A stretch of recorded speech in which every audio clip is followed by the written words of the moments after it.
Mahoma no escribió el Corán, porque Mahoma era iletrado. Mahoma no sabía leer ni escribir. Fueron sus seguidores los que pusieron por escrito lo que él había dicho verbalmente y lo que se había transmitido oralmente hasta su muerte. Porque la razón y la fe no son enemigas, hemos creado Tiempo de Luz. Acompáñanos a analizar los temas más controversiales que retan nuestra fe. Esta es una producción del Ministerio Apologético Razón y Fe, con el auspicio de la Iglesia La Puerta Estrecha de la ciudad de New York. En esta ocasión vamos a estar cubriendo 3 puntos. El Islam, como ustedes saben, es un tema muy amplio del que podríamos tocar muchas aristas, pero en esta ocasión vamos a tocar 3 puntos. Vamos a presentar alguna información básica sobre el Islam, vamos a dar algunas estadísticas acerca del crecimiento. Ustedes van a recibir hoy información que de seguro los va a mover a la acción, y al final vamos a ver una comparación entre el Corán y la Biblia. Vamos a iniciar inmediatamente con la primera parte, que es informaciones básicas sobre el Islam. Vamos a ver 5 puntos. Vamos a ver datos generales, vamos a ver la desambiguación de algunos términos, es decir, vamos a aclarar algunos términos.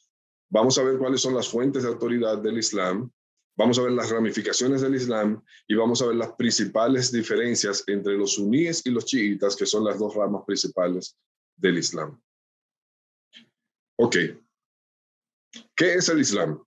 Es una religión mundial y como vamos a ver dentro de unos minutos en las estadísticas, nunca antes podíamos decir eso como ahora. El Islam es una religión mundial que tiene como capital religiosa la Meca, en Arabia Saudita.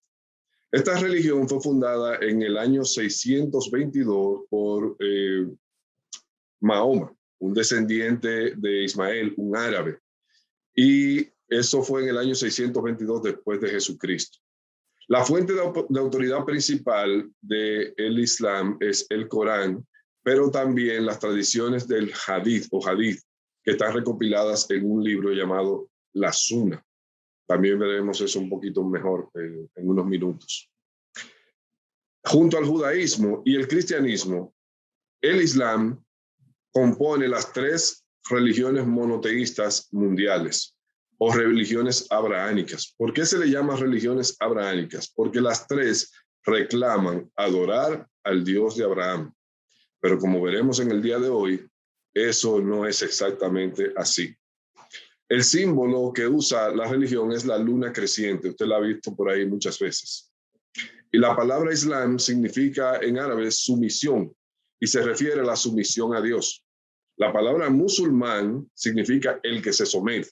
Entonces, el Islam es la religión y musulmán es la persona que practica esa religión. Los términos que queremos aclarar son los siguientes. A veces hemos escuchado personas que hablan indistintamente de estos términos como si estuvieran hablando de la misma persona. Y dicen árabe como si árabe fuera un sinónimo de musulmán. Si bien es cierto que en los países árabes o de la península arábiga, la mayoría son musulmanes, no quiere decir que necesariamente árabe sea sinónimo de musulmán. Hay árabes que son cristianos, que son convertidos al cristianismo y aún a otras religiones. Por tanto, árabe no es más que un gentilicio de una persona que nazca o que pertenezca a la península arábiga. Moro tampoco es un sinónimo de musulmán. Moro es un gentilicio de los países que están en el norte de África. ¿Recuerdan ustedes la expresión moros y cristianos que se usaba mucho en los tiempos de la Guerra Santa en la España imperial? Pues moro era un sinónimo se usaba como sinónimo de musulmán, pero moro no es sinónimo de musulmán. Atención aquí. Islamismo es una corriente dentro del Islam. O sea, islamitas no son necesariamente todos los musulmanes, aunque para ser islamita hay que ser musulmán. El concepto de islamita trasciende el campo religioso y se extiende al campo político. Y cuando usted habla de islamismo, ya está hablando de una corriente política que pretende controlar el Estado e imponer en la sociedad las leyes del Islam. A diferencia de otras religiones cuyo único propósito es convertir el alma de las personas y gobernar a sus adeptos, el Islam tiene una corriente llamada islamismo que pretende controlar el Estado y a través del Estado imponer la ley islámica. Entonces los islamitas son aquellos que dentro del Islam pretenden alcanzar el poder y conquistar la sociedad e imponer en la sociedad las leyes del Islam. Otro término que se usa indistintamente y que también está mal usado es el de mujahidín. Mujahidín no son todos los musulmanes. Mujahidín es una persona que cree en la yihad o guerra santa, que actúa en base a la necesidad de derrotar mediante la guerra a los que ellos llaman infieles. Aclaro una vez más, no todos los musulmanes son yihadistas. No todos los musulmanes persiguen guerra contra los infieles o contra los no musulmanes. Estos que lo persiguen son los llamados mujahidines o combatientes, como se le conoce aquí en Occidente. Hablemos de las fuentes de autoridad del Islam. Como les decía, el Islam se rige por el Corán y por dos escritos adicionales. Uno es la Sunna y otro es la Sharia. ¿Qué es la Sunna? La Sunna es una colección de enseñanzas, dichos y aprobaciones o desaprobaciones dichas verbalmente o en silencio, es decir, con sus actos por Mahoma y algunos de sus compañeros. El Corán y la Sunna son las dos fuentes primarias de revelación de Dios y definen las bases de la religión musulmana, tanto la teología como la legislación. Pero debajo de la Sunna está lo que se conoce como la Sharia. La Sharia es la ley islámica. ¿Qué es la ley islámica? Es la vía de comportamiento conforme a el Islam. Quiere decir que la Sharia es un cuerpo de derecho que pretende aplicar las enseñanzas del Islam a la vida cotidiana de las personas. Tiene un código detallado de conducta en el que se incluyen también normas relativas a los modos del culto, a los criterios de la moral, de su vida y de las cosas que se tienen permitidas o prohibidas y las reglas que separan el bien del mal. La Sharia, a su vez, se divide en 4 partes: área doctrinal, área ritual, área ética y área jurídica. De modo que la Sharia o la interpretación de la Sharia es la que hace que hayan unos grupos más o menos radicales. Y aquí es donde entra el tercer aspecto importante acerca de la manera en que las fuentes de autoridad en el Islam, que es la fiqh o el fiqh. ¿Qué es la fiqh o el fiqh? La fiqh o el fiqh no es más que la interpretación de la Sharia, la interpretación humana de la Sharia. Y es la que hace que algunos digan, por ejemplo, que se requiere matar a los infieles y otros digan que el Corán no dice eso, porque es una interpretación de la Sharia. El término fiqh alude a la metodología para convertir en legislación aplicable las normas del Corán y la Sunna, que por sus características de revelación religiosa no pueden regular directamente la vida de los hombres en la región musulmana. Si usted tiene alguna vez la oportunidad de leer el Corán o de leer parte de él, usted se dará cuenta de que es difícil aplicar las enseñanzas del Corán a la vida diaria. Entonces ahí es donde entra la Sharia y ahí es donde viene la fiqh, que es la interpretación. Algunos interpretan la Sharia de una manera más literal y otros la interpretan de menos literal. Por eso usted ve grupos como los talibanes, por ejemplo, que entienden que al que roba hay que cortarle la mano y literalmente le cortan la mano, porque esa es la fiqh que ellos tienen o la interpretación que ellos tienen de la Sharia. El fiqh es el punto de diferencia entre las diferentes corrientes del Islam, que las vamos a ver ahora. Les he traído un cuadro aquí donde se ve la ramificación del Islam. Como ustedes pueden ver, debajo hay una línea de tiempo y lo que comenzó como un grupo sólido a partir de la muerte del profeta Mahoma se ramificó en varias divisiones.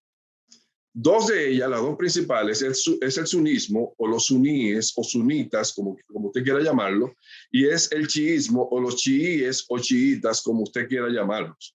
Pero existen muchas otras ramificaciones del Islam. Ahora, aclaro, entre los suníes y los chiitas ocupan el 90% de los musulmanes en todo el mundo. siendo el grupo más grande el sunismo o los sunitas, que ocupan el 85%, entre el 80 y el 85%. El restante 10% son de chiitas y el restante 5 o 10%, depende de quién haga la cuenta, son entonces las otras ramificaciones. Pero usted puede ver que las ramificaciones se produjeron sobre todo a partir de la muerte de Mahoma, y como vamos a explicar ahora en el siguiente punto, donde vamos a ver las diferencias entre chiitas o chiíes y sunitas, esa muerte provocó una división política que es la que hemos arrastrado hasta el día de hoy en estos dos grupos tan distintos con puntos de vista tan distintos uno del otro. Esta división se produjo, como les decía, a partir de la muerte de Mahoma en el 632, y básicamente de lo que se trató fue de una guerra por la sucesión del trono de Mahoma. Parte de la doctrina del Islam es la creación de los califatos. Un califato no es más que una área o un gobierno o un reino en el cual se aplican las leyes de musulmanas, y el rey gobernante o principal de ese gobierno es el califa. Mahoma, a su muerte, no señaló a un sucesor, y entonces hubo una división entre dos grupos. Un grupo que afirmaba que cualquier musulmán podía tener derecho a ocupar la posición de califa, que se vino a definir luego como los suníes, y otro grupo que consideraban que eran familiares de Mahoma los que poseían ese derecho como una especie de monarquía, y específicamente por uno de los compañeros de Mahoma llamado Ali, que fue a partir de quien se produjo, quien encabezó el grupo de los chiitas, Ali, a quien un grupo consideraba parte divino, y que él incluso había seleccionado un grupo de 12 para seguirlo, y que esos eran los únicos que tenían autoridad dentro de la religión. Entonces, esa gran división entre suníes y chiitas se produjo por problemas políticos, pero también tienen diferencias en aspectos religiosos o en aspectos doctrinales. Les traje aquí algunas, las tres principales de las diferencias entre suníes y chiitas, para que la próxima vez que usted oiga hablar de esos grupos, usted tenga alguna idea de lo que se trata. Mientras los chiitas les rinden culto a los imanes, un imán es un guía religioso, es el equivalente de lo que en la religión católica son los sacerdotes y de lo que en la religión, en el protestantismo, son los pastores. Un imán es un guía religioso encargado de una sinagoga o de un grupo, y los chiitas les rinden culto a los imanes y los consideran intermediarios entre Dios y los hombres. Mientras que los suníes respetan a los imanes, pero no los consideran intermediarios, no los deifican, no los santifican, no los consideran intermediarios ante Dios. Esa es la primera gran diferencia, aparte de la diferencia política de la que le hablé. La segunda gran diferencia es que los chiitas esperan la segunda venida del 12º imán.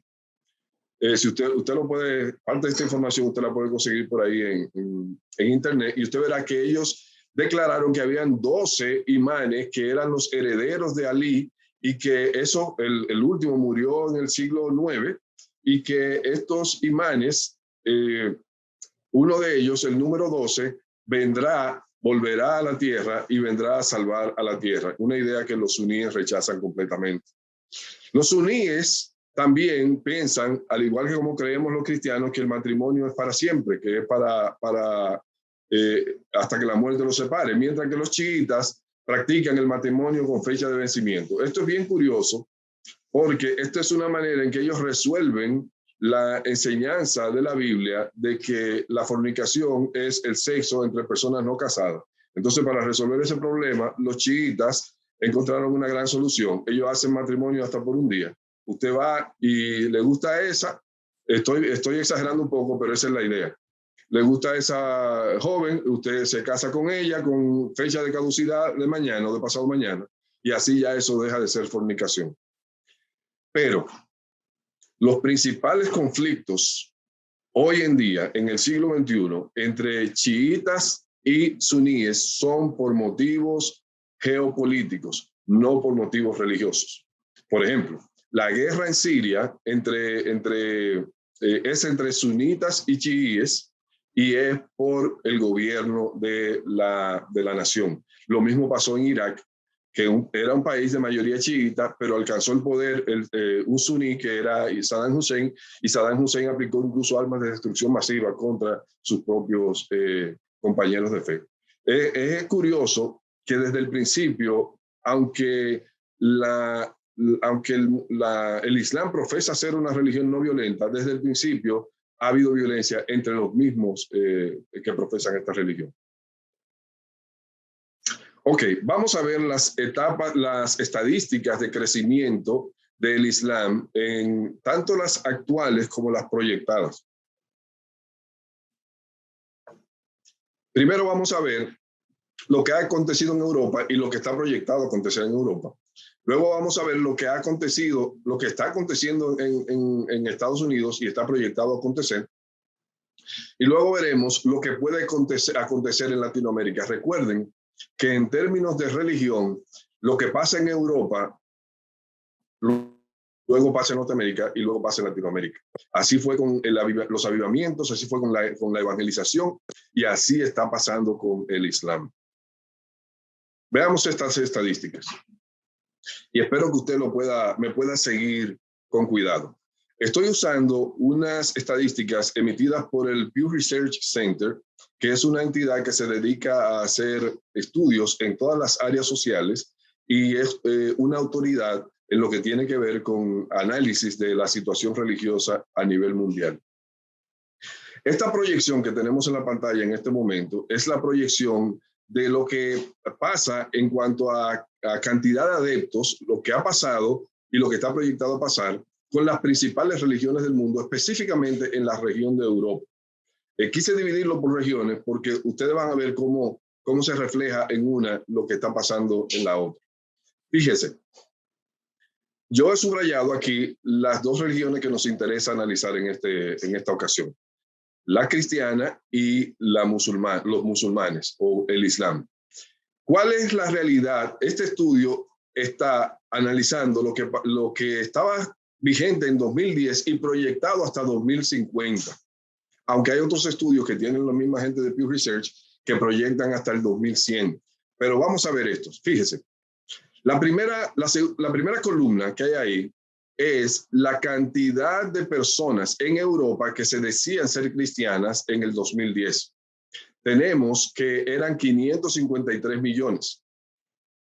La cantidad de personas que se decían ser musulmanes en el 2010 en Europa eran 43 millones. Pero la proyección para el 2050 es que la cantidad de cristianos va a disminuir de 553 a 454 millones. Lo que significa, según la columna penúltima que ustedes ven ahí, que va a haber un decrecimiento del cristianismo en Europa en 40 años, además del que ha venido sucediendo, va a haber un decrecimiento en 40 años de un 18% prácticamente. Si usted lo compara con lo que está sucediendo con los musulmanes en Europa, usted se va a dar cuenta que ellos van a pasar de 43 millones en 2010 a casi 71 millones en 2050, lo que significa, muévase otra vez a la penúltima columna, un 63% de crecimiento en el terreno, en la región que conoció la expansión del cristianismo, que fue la Europa occidental. La religión cristiana ha ido descendiendo y se proyecta que en estas 4 décadas va a descender un 20%, mientras que la religión musulmana, el Islam, va a crecer un 63% en toda Europa. Y eso ya está pasando. Veamos Norteamérica. Para 2010, en Norteamérica, que tiene una población, que tenía una población de cerca de 300 millones de personas, 267 millones de personas se decían a sí mismos cristianas, lo que significaba un 77% de la población mundial, perdón, de la población de Estados Unidos. Pero para el 2050 se espera que esos 266 millones se hayan convertido en 286. Y usted me dirá, es una buena noticia que va a subir el número. Sí, va a subir el número, pero ¿en qué porcentaje va a subir? Muévase otra vez a la penúltima columna. Va a subir en un 7.5%. Lo que quiere decir es que el crecimiento del cristianismo en Estados Unidos se ha desacelerado. La cuarta columna, que dice porcentaje en el 2050, dice que los cristianos en Estados Unidos pasaremos de ser un 77% a ser un 65%. O sea, no es una buena noticia. El cristianismo está perdiendo influencia dentro de Estados Unidos. Pero ¿qué está pasando con el Islam? Primera columna. Para 2010, 3.480.000 personas se decían a sí mismos musulmanes, se identificaban como musulmanes en Estados Unidos. Pero para 2050, esa suma, esa cantidad de personas va a subir a 10.350.000. Eso quiere decir que mientras el cristianismo va a perder un 10% de su influencia en Estados Unidos, el Islam va a duplicar su influencia en Estados Unidos. Si vemos la penúltima columna, nos damos cuenta de que el crecimiento proyectado del Islam en Estados Unidos es de un 197.4%. Oiga bien, mis amados hermanos. Mientras se espera que el cristianismo crezca un 7.5%, se espera que el Islam crezca un 197.4% en apenas 4 décadas. Y eso ya está sucediendo. Pero ¿qué pasa en Latinoamérica? Latinoamérica es la esperanza misionera del mundo. Los cristianos para el 2010 en Latinoamérica y el Caribe eran 531 millones. Y se espera que para el 2050 sean 665, casi 666 millones. O sea, un crecimiento de un 25.3%. La religión islámica o musulmana está creciendo también en Latinoamérica, pero su crecimiento es mucho menor y su influencia es mucho menor. En 40 años se espera que la población, el 89% de la población sea cristiana y solamente el 0.1% de la población en Latinoamérica sea musulmana. O sea, que Latinoamérica es la esperanza de la reevangelización de Europa y de Estados Unidos, o sea, Norteamérica. Pasemos entonces, mis amados hermanos, a ver una comparación entre el Corán y la Biblia. Vamos a ver 3 puntos. Datos generales sobre el Corán, principales coincidencias entre el Corán y la Biblia y principales diferencias entre el Corán y la Biblia. Comencemos con datos generales sobre el Corán. El Corán contiene los dichos de Mahoma recolectados en un periodo aproximado de 22 años, que se fueron transmitiendo verbalmente durante la vida de Mahoma y que fueron puestos por escrito luego de su muerte por encargo del primer califa. Esto es importante porque Mahoma no escribió el Corán, porque Mahoma era iletrado. Mahoma no sabía leer ni escribir. Fueron sus seguidores los que pusieron por escrito lo que él había dicho verbalmente y lo que se había transmitido oralmente hasta su muerte. Los dichos de Mahoma corresponden a una serie de revelaciones que él afirmaba que recibió en una visión de parte de un mensajero llamado Ángel Gabriel. ¿Y cuál fue el motivo por el cual el Ángel Gabriel se presentó donde Mahoma a darle las revelaciones que componen el Corán? Según Mahoma, porque el Ángel Gabriel afirmaba que se había desvirtuado las enseñanzas originales, las que se le habían dado a Abraham y a los profetas, que en el Nuevo Testamento sobre todo habían sido desvirtuadas y que necesitaban ser reescritas y que por eso se le dio la visión a Mahoma. Ojo, solamente Mahoma tuvo las visiones, nadie más la tuvo. Y es su testimonio lo único con lo que cuenta como base el Corán. Mahoma afirmó que dichas revelaciones constituían el mensaje final de Dios a la humanidad y que él mismo había sido constituido como el último de una larga cadena de profetas que incluye a Moisés, a David, a Jesús y a otros. Por eso es que ustedes oyen que el eslogan principal de los musulmanes es Alá es el único Dios y Mahoma su profeta. Ok, les quiero expresar la ley de la no contradicción antes de entrar a presentarles las diferencias entre el Corán y la Biblia. La ley de la no contradicción es una ley básica de la lógica que se desprende de la observación y no necesita ser demostrada. ¿Qué es lo que dice la ley de la no contradicción? Dos proposiciones contrarias no pueden ser ambas verdad al mismo tiempo y en el mismo sentido. Por ejemplo, usted no puede decir que el universo existe y que no existe. Una de ellas no puede ser cierta. ¿Por qué les pongo este punto aquí, mis amados hermanos? Porque vamos a ver que hay coincidencias entre la Biblia y el Corán, pero también vamos a ver que hay diferencias que son completamente excluyentes una de la otra. O sea, si una es verdad, la otra tiene que ser mentira. Eso lo vamos a ver en la última parte. Pero ahora quiero hablarles de las coincidencias que hay entre el Corán y la Biblia. Ambos afirman ser la palabra inspirada de Dios. Segundo, ambos claman adoración para un único Dios verdadero, o sea, son monoteístas. Tercero, Adán, Enoc, Noé, Abraham, Isaac, Jacob, José, Job, Moisés, Aarón, Eliseo, Elías, Ezequiel, David, Salomón, Jonás, Zacarías, Juan y Jesús son personajes que aparecen en ambos libros. Cuarto, se prohíben ciertos alimentos, tanto en la Biblia como en el Corán, como por ejemplo el cerdo. Quinto, ambos libros aceptan una segunda venida de Jesús. Y sexto, ambos aceptan la existencia de una vida después de la muerte para los justos. Sin embargo, hay diferencias entre ellos. Comencemos por algunas de las que son más, vamos a ver las que son más relevantes. En cuanto a autores humanos, la Biblia tiene aproximadamente 40 autores humanos, mientras que el Corán tiene un solo autor humano. El tiempo de redacción de la Biblia fue de aproximadamente 1500 años, mientras que el tiempo de redacción del Corán fue de 22 años. El tiempo de vigencia o de existencia de la Biblia al tiempo actual es de aproximadamente 4000 años desde el momento en que se escribió el primer libro hasta ahora, mientras que el del Corán es de aproximadamente 1500 años.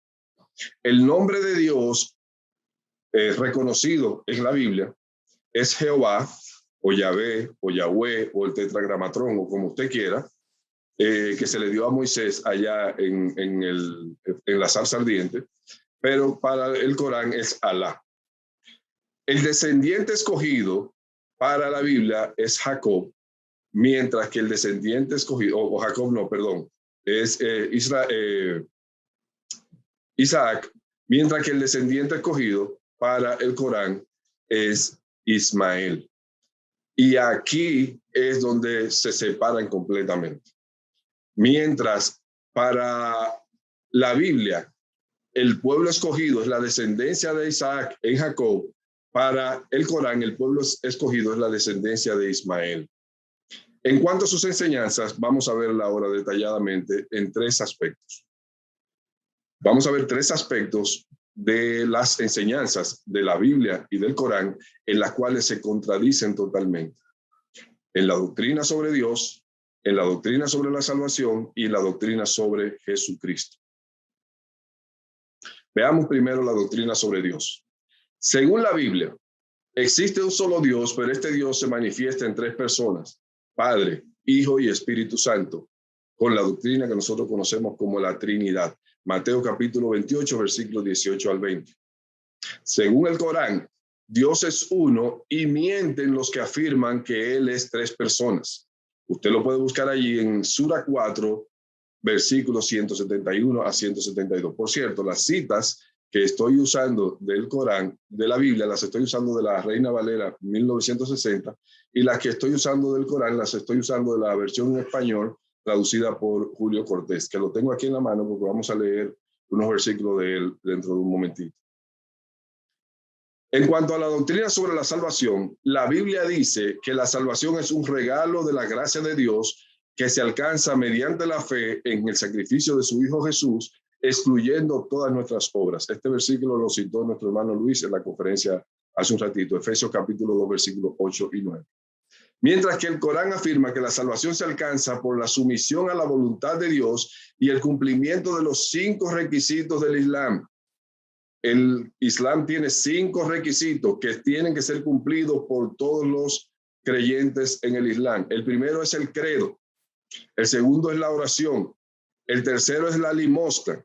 El cuarto es el ayuno, que ustedes recuerdan que se practica ya en el mes de Ramadán. Y el quinto es el peregrinaje a la Meca.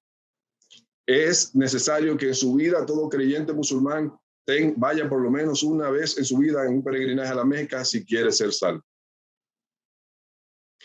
En cuanto a la doctrina sobre Jesucristo, vamos a ver primero el nacimiento y la infancia de Jesucristo, lo que dice la Biblia, lo que dice el Corán.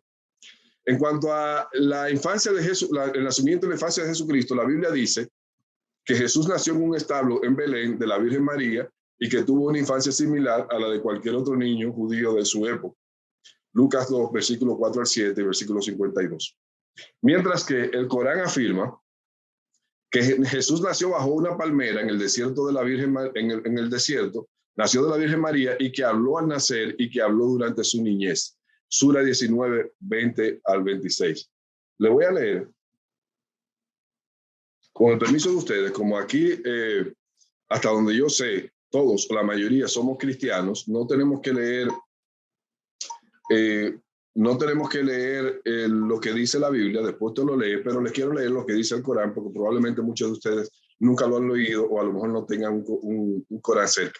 Le voy a leer la Sura 19, versículos 20 al 26. Dice lo siguiente.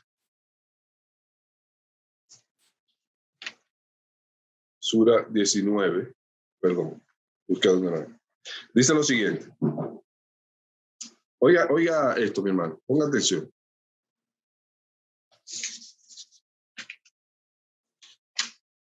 Perdóneme que tengo un Corán aquí, pero no sé buscar en él, pero lo marqué.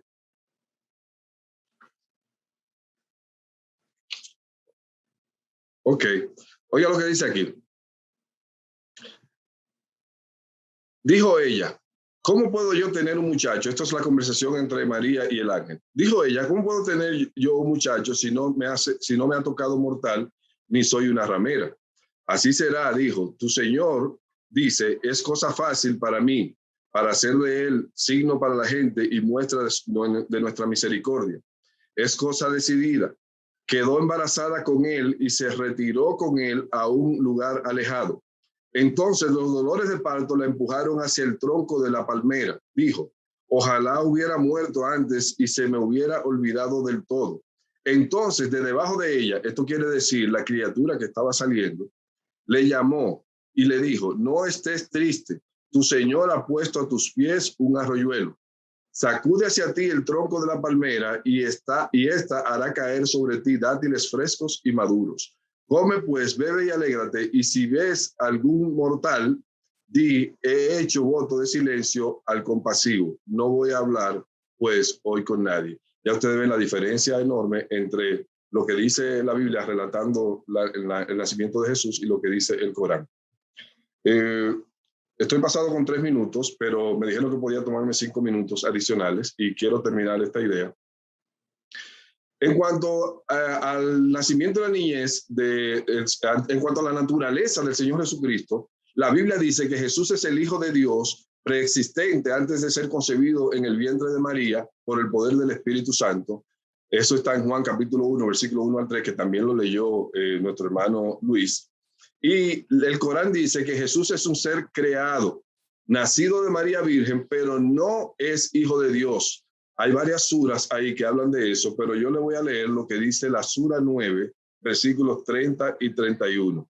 Dice así, los judíos dicen, Uzair, que es Jesús, es hijo de Dios. Y los cristianos dicen, el ungido es el hijo de Dios. Eso es lo que dicen de palabra. Remedan lo que ya antes habían dicho los infieles, que Dios les maldiga. ¿Cómo pueden ser tan desviados? Han tomado a sus doctores y sus monjes, así como al ungido, hijo de María, como señores en lugar de tomar a Dios, cuando las órdenes que habían recibido no eran sino de servir a un Dios uno. No hay más Dios que Él, gloria a Él, está por encima de los que le asocian. Como ustedes pueden ver, esta es una enseñanza clara del Islam, enseñando que Jesús no es el Hijo de Dios. En cuanto a la obra de Jesucristo, y con esto termino, la Biblia dice que Jesús es el Cordero de Dios inmolado en sacrificio como propiciación por el pecado de la humanidad, Romanos capítulo 3, versículos 22 al 25, mientras que el Corán dice que Jesús fue un gran profeta con la misión de hablarle exclusivamente a la nación de Israel, o sea que Jesús era un profeta local para Israel, y que Mahoma es el profeta enviado por Dios para todas las naciones. Por eso ellos insisten tanto en que hay un solo Dios y Mahoma es su profeta. En este mismo aspecto, la Biblia dice que Jesús murió en la cruz del Calvario, que fue sepultado, pero que resucitó al tercer día y que está actualmente sentado a la diestra de Dios, intercediendo por los santos, mientras que el Corán dice que Jesús no murió en la cruz, sino que fue otra persona quien murió crucificado y que mediante un milagro Dios hizo que ellos creyeran que era Jesús a quien estaban crucificando. Usted lo puede leer ahí en Sura 4, versículos 157 al 159. Algunos incluso se atreven a afirmar que ese que murió en la cruz fue Judas y no Jesús. Conclusión. En virtud de que la Biblia y el Corán se contradicen en doctrinas fundamentales y dado que ya comprobamos en una presentación anterior que usted puede buscar en nuestro canal que la Biblia es un libro confiable, como ambos no pueden tener la razón, es razonable pensar que la versión de la Biblia es la verdadera.